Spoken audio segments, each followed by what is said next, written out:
Bonjour. Buenos días, buenas tardes, buenas noches. Donde quiera que estén, estamos en París. Je suis très content d'être ici. A ver, Francisco, intenta hacerlo.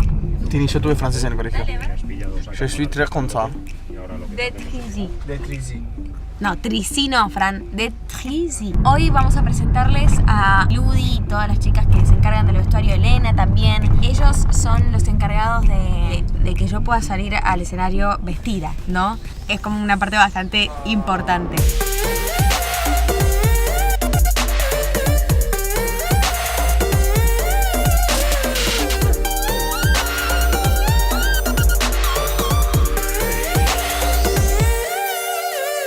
Yo me llamo Elena, soy sastra y nos dedicamos al vestuario de Tini. En total en el show tenemos 1, 2, 3, 4, 5 y un sexto cambio. De camerino sale con el primer cambio y todo lo demás lo llevamos a los cambios rápidos que están en el backstage.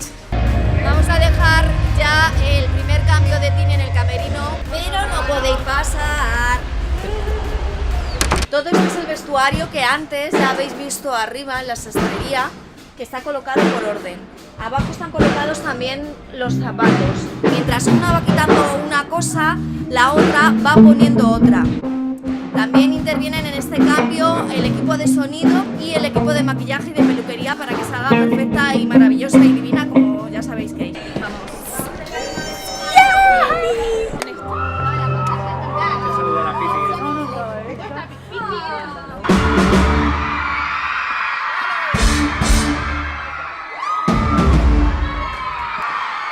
Bonjour Paris. Ça va bien?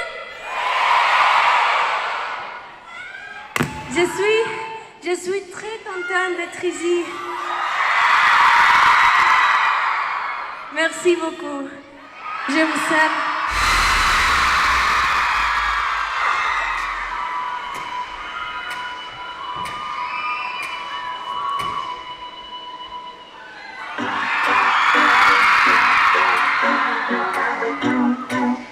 Estamos esperando a Tini, baja corriendo por estas escaleras y ahí hacemos el cambio.